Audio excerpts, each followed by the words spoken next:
umusifuzi hano, uyu musifuzi hagati korogasho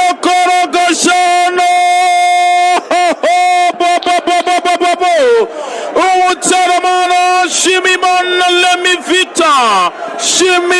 Lemivita kufra y'inzira mugozi, kufra y'umuriro, kufra y'uwitwa Lagi Byiringiro Ijaya Sereburaga Lagi obwira fona na Piara ati ntabwo nabishimira zamura amaboko jase kwerekana ko atishimye ikipe mugizi wariwe. Umusifuzi ati kufra murayite ariko harimo offside, igitego aracyangana. Igitego cya Polisi, umusifuzi ati nabyo igitego bikuraho, stade yose n'ubu ngubu irumirwa.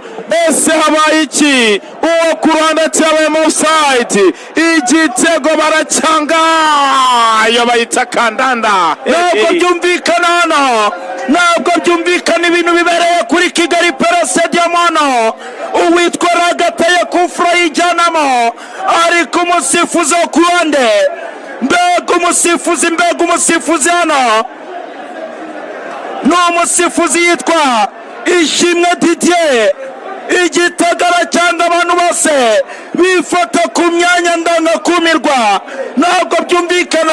Unbelievable. Mvuye kwirebera amashusho, iki cyari igitego. Mbega we habaye kisavuze ko ari offside, avuze iki? Urumva avuze ko ngo ari umukinnyi wa Polisi waba wakingirije wenda nk'umunyezamu, nibyo nekereje.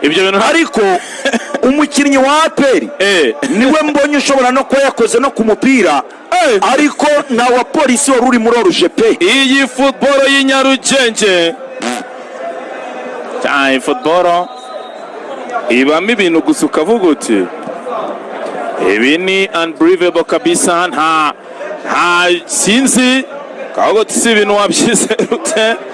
Ese ko kwimisifurire muri 2025 irakwiye? Turumiwe. Mbona arabari kuvuga ko umukinnyi wa Polisi yaba yawukoze no kuboko, ariko ntabwo ari byo. Abantu bose barumiwe kabisa, abantu bose barumiwe muri media zone, abanyamakuru bicara bose bumiwe. Igitego uburyo cyanzwe ntabwo abantu bari kubyumva cyane, ntabwo abantu bari kubyumva na gato.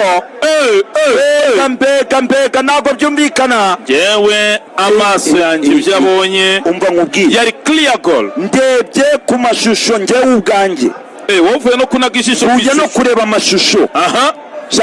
Cyari igitego cyuzuye pe. Okay, so hanyuma hari igitego rero gitsinzwe n'ikipe ya Polisi kuri kufra ya Byiringiro Lage, ariko igitego abasifuzi baracyanga.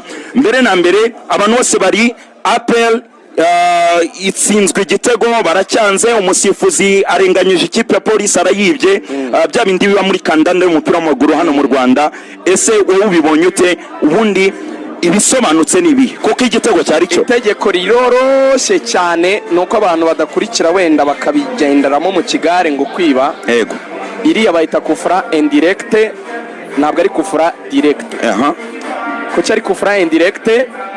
Umukinnyi wa APR Claude yaryamye hasi afata umupira n'amaboko. Yego, yisifuye ko bamukoreye ikosa, nta uri mukoreye. Yego, itegeko ry'umupira rivuga ko iyo umukinnyi akoze ikosa, ariko iryo kosa akaba atarikoreye opponent, yego, ikosa mu mategeko y'umupira, ariko atarikoreye opponent, ni ukuvuga ngo atarikoreye uwo bahanganye, ntabwo yateze umukinnyi wa Polisi, ntabwo yamukuruye, ntabwo yamubujije kujya gutsinda. Yisifuye afata umupira n'amaboko, kandi tuzi ko mu mupira w'amaguru utemerewe gufata umupira n'amaboko keretse arbitre biguhereye uburenganzira. Yego, nawe iyo bibaye gutyo arbitre atanga icyo bita indirect free kick. Ni kufrutera, ariko ntuyitere mu izamu direct, ntuyitutera mu izamu nta wundi muntu ukozeho. Igitego gitsindwa kuri iyo kufra gisaba ko wowe uteye hari mugenzi wawe ugomba kukoraho, cyangwa se niyo yaba atari mugenzi wawe wo mu mukina mu ikipe, akaba ari muri ekipe ya adversary uwukozeho, yaba umukinnyi w'imbere cyangwa gardien niyo yawukoraho, gardien w'iyo kipe ugiye guteramo iyo kufra anayikurikiye agakozaho imitwe y'intoki, igitego kiremerwa. Ariko no kuvuga ngo n'abantu babiri, hari ugiye gutera umupira hari n'uwutsinda wo mu ikipe yateye iyo kufra cyangwa se wakoze wo mu ikipe bateraga iyo kufra cyangwa gardien wo muri iyo kipe bateyemo kufra niyo yakurikira umupira akawukoraho. Yego. Ikikwereka ko ari kufra indirect.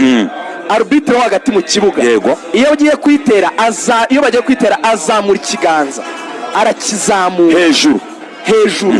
Iyo ari kufra direct atunga ikiganza mu izamu aragitambika. Yego. Ujye ubibona atambika ikiganza akavuga ngo watera direct mu izamu. Iyo ari indirect azamura ikiganza agasifura.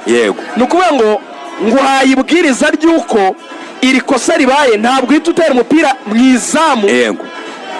Wawupasa mugenzi wawe cyangwa se niba ufite amayeri ku buryo wawukozaho umukinnyi w'ikipe muhanganye upfa kuba wabanje kukuva ku kirenge ugakora ku wundi muntu ukabona kujya mu izamu. Ragerero we ntiyakurikiye arbitre kufra atanze ngo niyihe ngo arebe ese amanitse ikiganza avuga ko ari kufra indirect ya indi badatera mu izamu direct cyangwa yatambitse ikiganza ambwira ko ngomba gutera mu izamu direct. We rero Ragicyo yakoze yahise atera mu izamu. Umupira uragenda nta muntu ukozeho. Uragenda ugera mu izamu. Hanyuma yarakoze icyo bita gutera kufra direct. Direct nyine ni ugutera yayisatera mu izamu direct. Bivuga ngo yanyuranyije n'iki tegeko ry'umupira rivuga. Ryamubwiraga ko kuko umukinnyi wa APR afashe umupira n'amaboko atakoreye ko umukinnyi wa polisi. Si kufra direct ni indirect. Wagiye gutera atera kufra direct. Itegeko rivuga ko iyo bibaye the game restarts with the goal kick.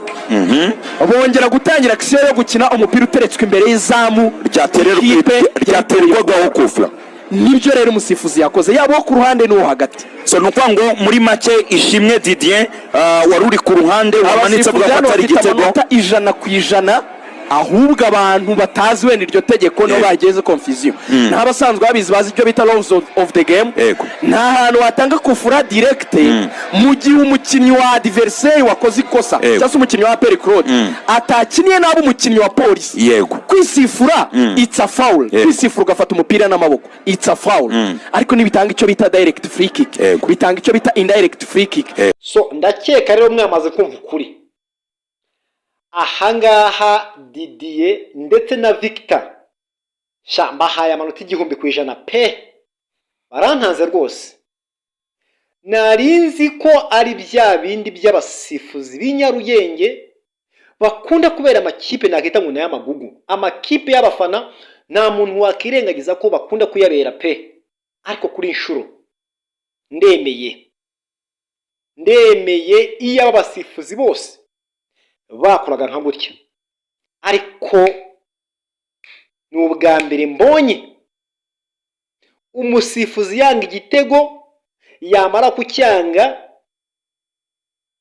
kritike zikaba nkeya mu kanya gato zikatazirangira rwose. Aha ndemeye Victor ndamwemeye rwose. Ndizera ko ahangaha abasifuzi benshi bari buze kuhigira ikintu gikomeye. Abantu bitwa abanga bayisonga n'abandi bo ku mpande bashaka gukandamiza amakipe amwe bakimika yandi. Hano hantu harimo isomo rikomeye cyane mu buzima. So iyi rero ni inyenyeri ukomeje gukurikira, ngusaba gukora subscribe kuri cyo nimba uri mushya rwose. Byaba biteye agahinda kuba udukurikiye magingo yangaya utarakora subscribe. Yikore rwose Inyenyeri TV Rwanda, dukomeze tugendane mu byiza ndetse no mu bibi, turi kumwe 5 kwa 5. So nge rero nitwa Clever Regis Peterson. Ciao ciao, hasta la vista. Nizere ko mwaryohewe.